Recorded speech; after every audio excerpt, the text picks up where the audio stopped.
Assalamualaikum warahmatullahi wabarakatuh dan salam sejahtera untuk kita semua. Pada kesempatan kali ini, kami dari kelompok 6 akan mempresentasikan hasil kerja kelompok kami. Kami membahas hasil pembahasan dari kelompok kami, yaitu membahas tentang persengketaan Malaysia dan Filipina mengenai klaim Filipina atas wilayah Kesultanan Sabah Malaysia Timur. Kami dari kelompok 6.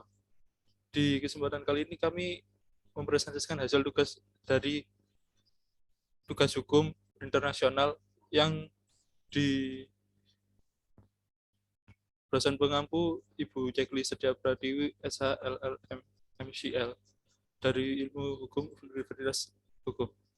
Tapi sebelum kami memasuki pada materi, saya akan terlebih dahulu memperkenalkan anggota kelompok kami.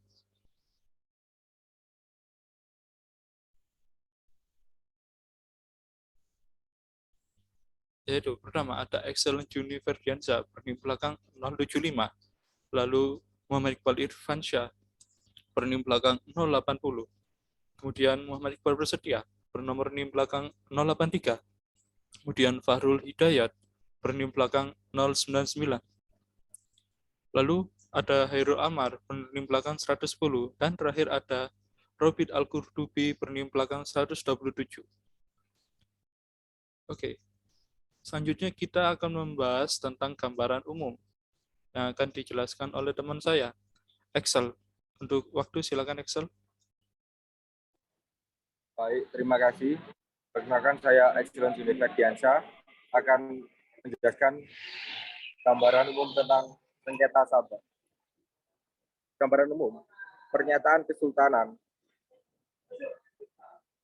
Sulu yang menimbulkan konflik Lahad dan Sabah. Konflik Lahad Datu Sabah adalah sengketa perebutan wilayah antara kelompok bangsa dan yang terorganisir atau Kesultanan Sulu dengan negara Malaysia. Konflik atas wilayah ini muncul ketika pada awal Februari 2013. Kesultanan Sulu menyatakan bahwa wilayah Lahad Datu adalah wilayah kekuasaannya. Tanggapan pemerintah Malaysia, pernyataan ini ditanggapi oleh pemerintah Malaysia bahwa seluruh wilayah Sabah yang terletak di Pulau Kalimantan bagian utara secara de jure dan de facto telah menjadi bagian resmi negara Malaysia sesuai dengan resolusi 1514 Majelis Umum PBB 1514. Dalam proses dekolonialisasi Singapura, Sarawak, dan Borneo Utara berubah menjadi negara bagian dari federasi baru yang bernama Malaysia pada 16 September 1963. Lalu letak geografis Lahad Datu, dilihat dari letak geografisnya. Lahad Datu terletak berada di kawasan pantai timur Sabah di dalam bagian Tawau.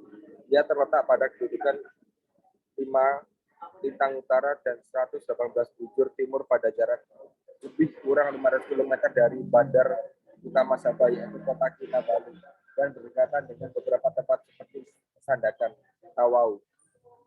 Batang luas wilayah Lahad Datu ialah 6.635 km persegi. Memanasnya konflik, pertentangan klaim ini berujung konflik terbuka setelah sekitar 100-400 orang pasukan keamanan kerajaan Kesultanan Sulu dan Borneo Utara dan beberapa dari mereka bersenjata tiba dengan perahu di KG, Tanduo, Lahad Datu, Sabah dari Pulau Simunul, Tawatiwi dari Filipina Selatan pada tanggal 11 Februari 2013 yang dikirim oleh Jamalu Kiram 3 atau Setiasi 2013. Malaysia menanggapi hal itu dengan menurunkan ribuan pasukan angkatan darat serta mengerahkan beberapa pesawat jet tempurnya untuk memburu ratusan prajurit Kesultanan Sulu yang dipimpin Datuk Hamzah Taib yang menjabat sebagai Ketua Kepolisian Sarawak. Sejauh ini sudah 62 korban tewas.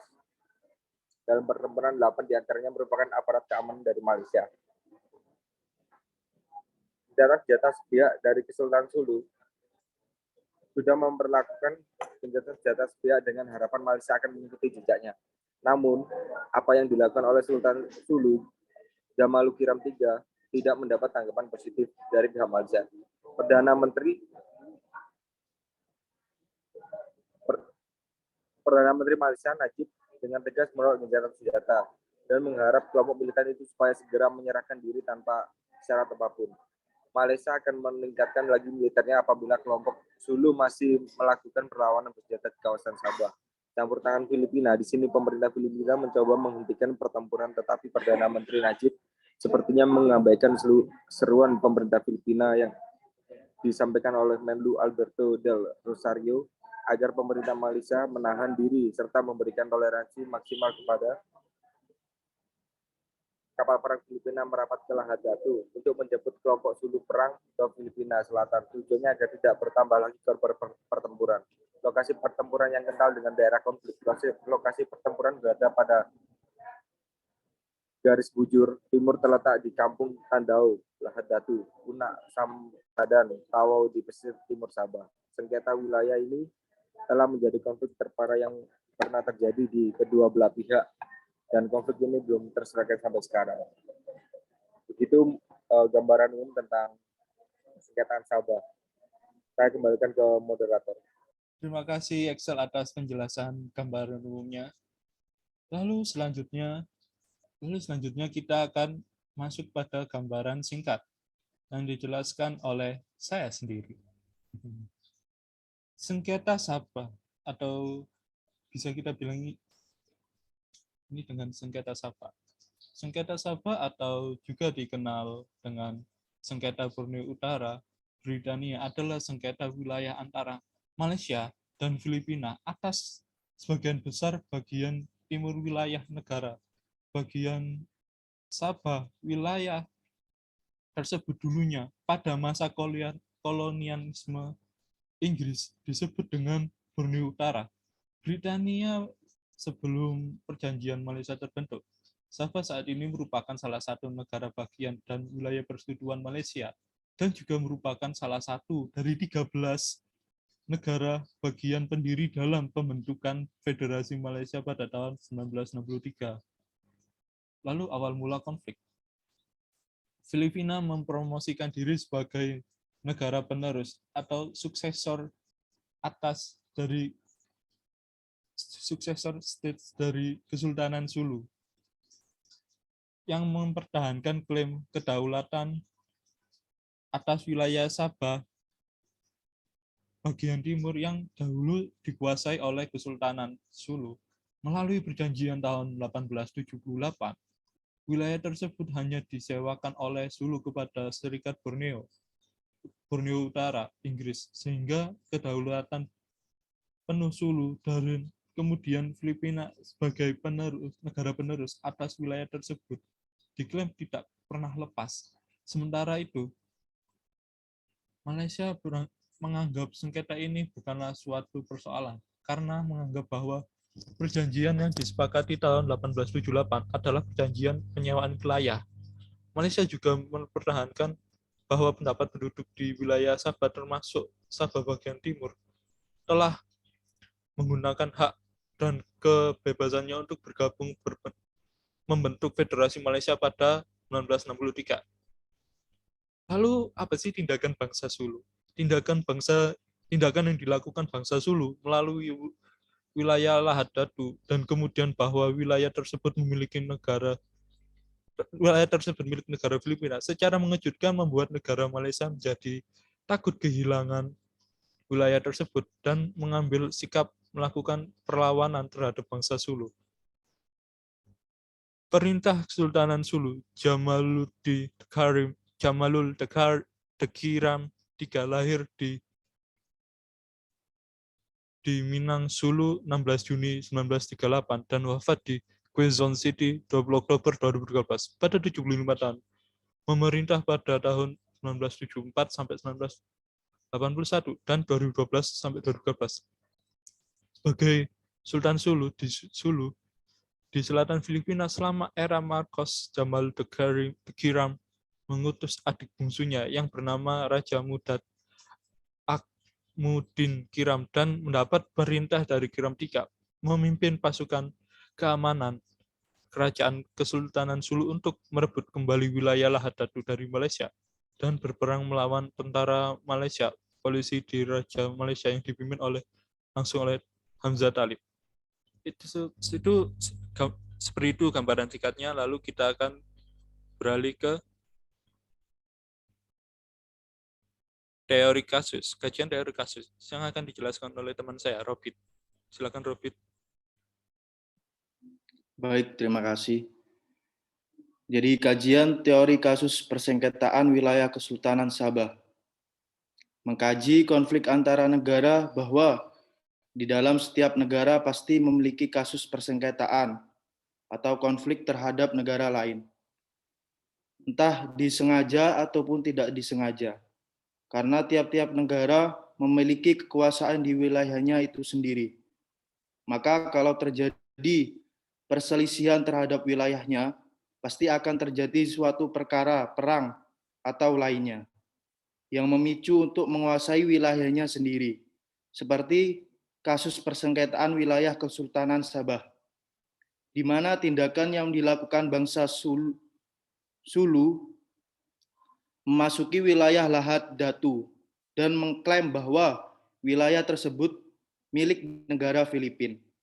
Secara mengejutkan, membuat negara Malaysia menjadi takut dan mengambil sikap melakukan perlawanan terhadap bangsa Sulu. Mendasarkan tindakan Malaysia tersebut adalah sebagai salah satu usaha pertahanan. Hal ini sudah sangat jelas bahwa dari setiap negara ingin berkuasa, memperkuat, dan mempertahankan wilayahnya untuk negara sendiri. Dengan demikian, suatu pentingnya nasional bertujuan hanya untuk memperkuat wilayah negara dan menguasai apa yang jadi hak negara. Betapa kepentingan nasional sudah sangat dipahami para pakar ilmu hukum internasional.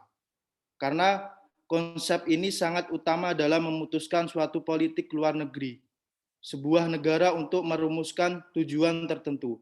Maka dari itu, adanya hal ini bisa menggambarkan mana saja yang menjadi aspek identitas negara tersebut, dan bisa mengetahui tujuan mana yang akan menjadi target pencapaian yang sudah dirumuskan negara tersebut.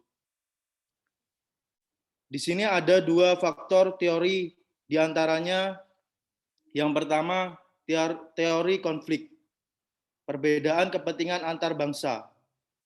Teori konflik adalah sebuah perbelaan diri atau sikap yang mempertahankan hak wilayahnya suatu negara dari suatu perbedaan pandangan kedua belah pihak, untuk bertujuan mencapai hak wilayahnya yang di mana hak tersebut harus tetap dimiliki sepenuhnya dan tidak boleh jatuh ke negara lain.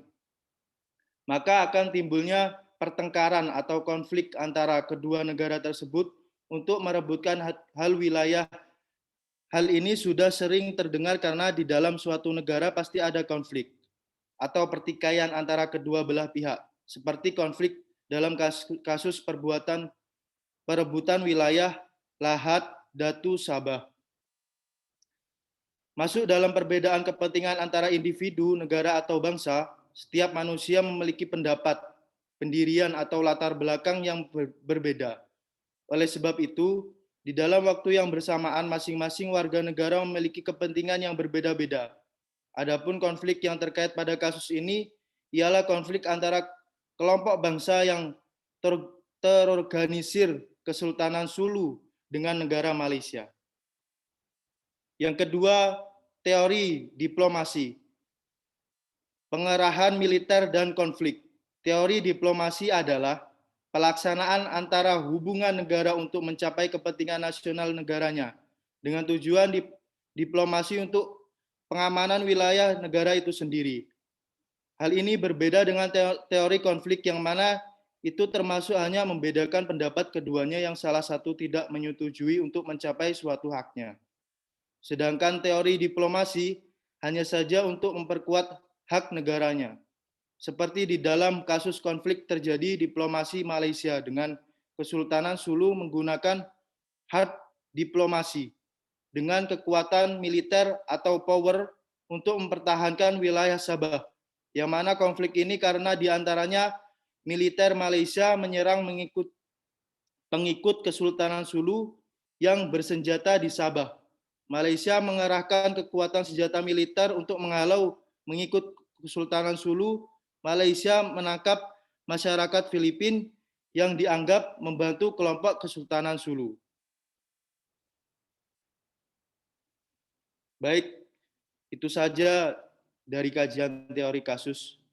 Saya kembalikan ke moderator. Terima kasih, Robit.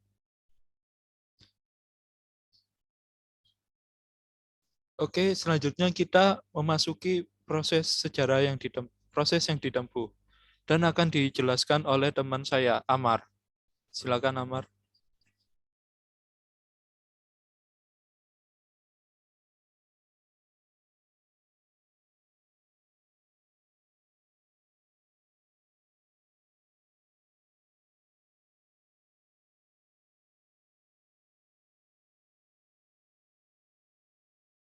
Amar. Oke, Assalamualaikum warahmatullahi wabarakatuh. Nama saya Herul Amar. Proses yang ditempuh.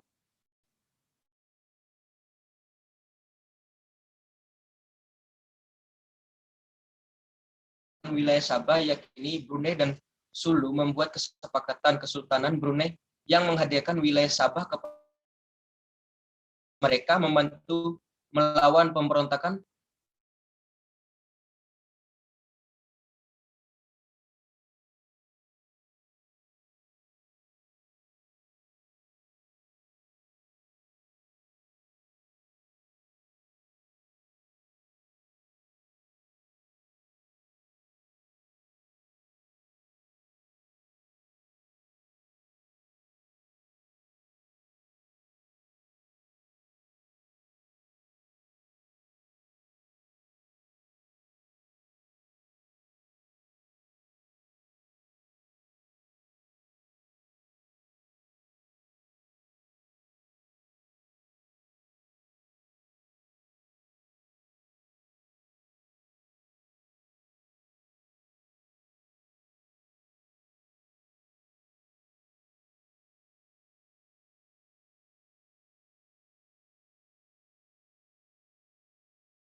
Amar.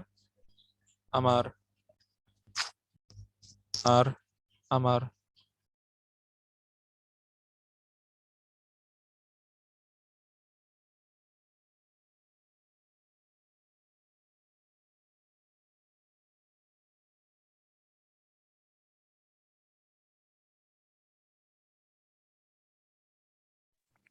Mungkin Halo? bisa digantikan oleh moderator Tes. dahulu. Sorry, bisa lanjut? Gimana? Udah masuk lagi, Amar, atau saya gantikan sebentar? Siap. Lanjut.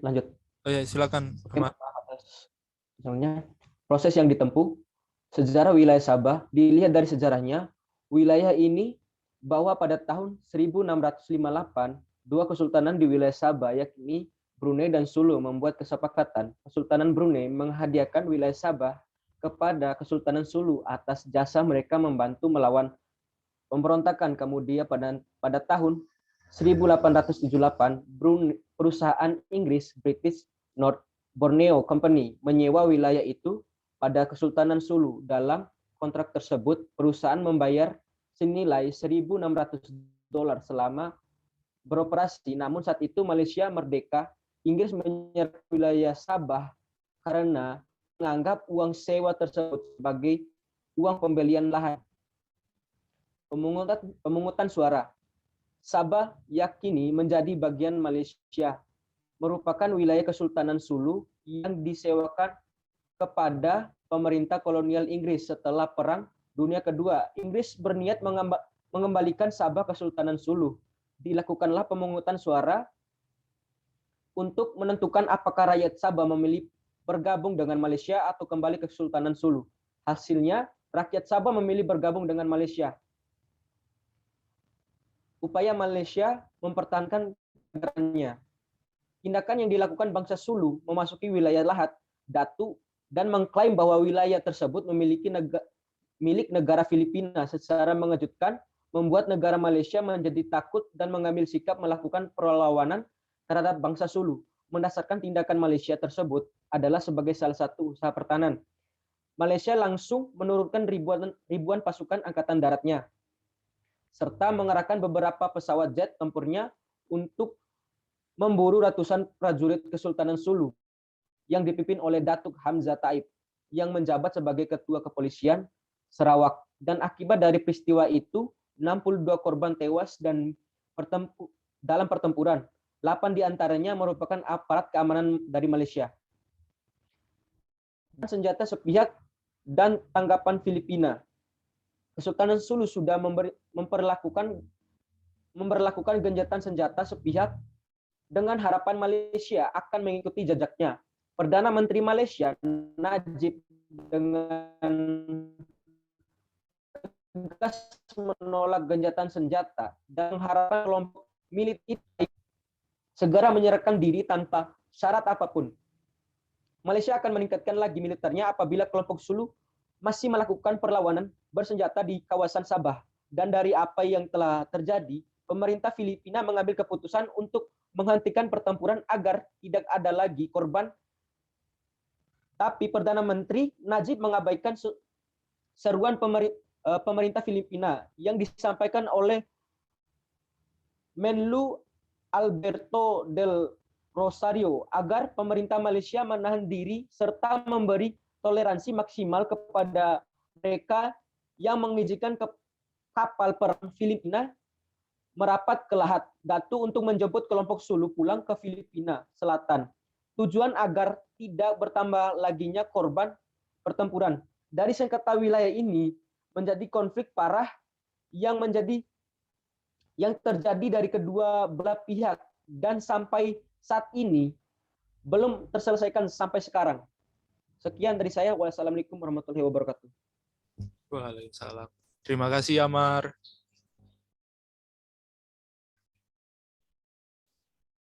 Baik, teman-teman, untuk selanjutnya kita akan membahas kesepakatan yang dicapai dan problematika yang akan dibahas oleh teman saya Arul. Waktu dapat silakan Arul. Assalamualaikum warahmatullahi wabarakatuh. Nama saya Arul. Saya akan menjelaskan tentang kesepakatan yang dicapai dan problematika.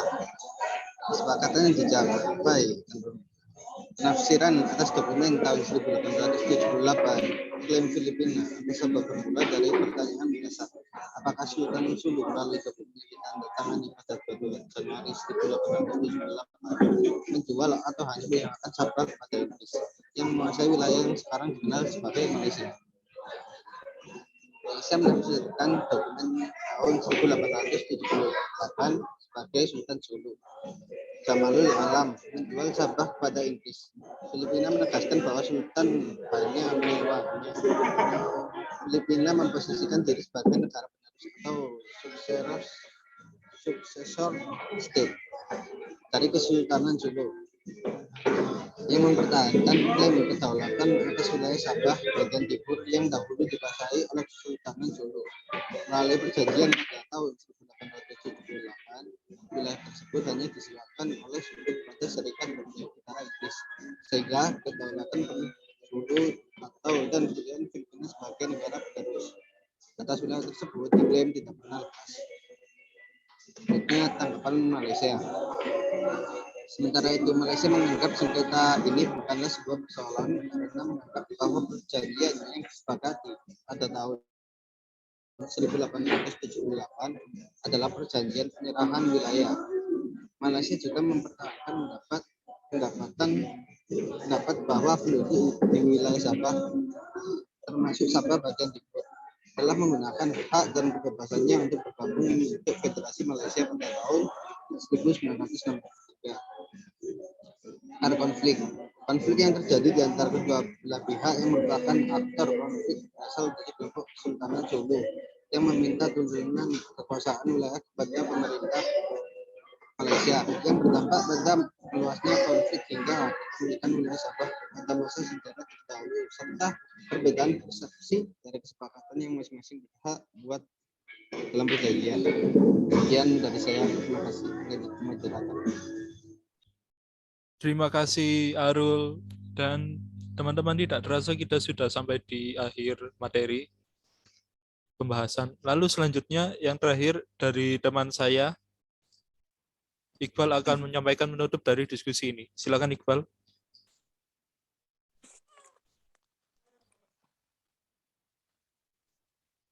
Nah, terima kasih moderator. Nah, pada presentasi kali ini ada 3 pasal di hukum internasional yang perlu kita tekankan sekali lagi pada kasus konflik Sabah yang kita presentasikan kali ini.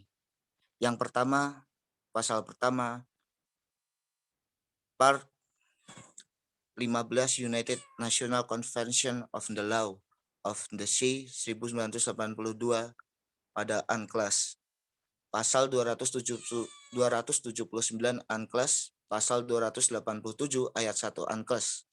Sebagaimana yang diterangkan berdasarkan pasal di atas, jika terjadi sengketa mengenai pelaksanaan hak dan kewajiban terkait konflik Sabah ini, maka dapat diselesaikan misalnya melalui International Tribunal for the Law of the Sea atau Mahkamah Internasional, International Court of the Justice, tergantung dari pilihan para pihak yang bersengketa. Sebagaimana yang diterangkan di atas oleh teman-teman kita, ketika terjadi sengketa antar para pihak mengenai pelaksanaan perjanjian internasional berdasarkan asas Pacta Sunt Servanda, maka para pihak wajib menyelesaikan sengketa berdasarkan mekanisme penyelesaian sengketa yang ditentukan dalam perjanjian internasional tersebut.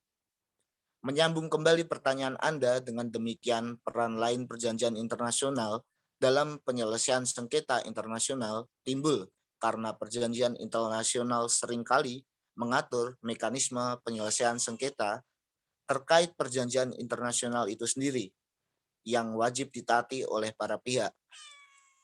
Lalu masuk pada kesimpulannya, moderator, next slide. Nah, pada kesimpulan penutup pada presentasi kali ini, perjanjian internasional berperan penting dalam penyelesaian sengketa internasional. Karena, 1, perjanjian internasional menjadi salah satu rujukan utama Mahkamah Internasional dalam memutuskan sengketa hukum antar negara.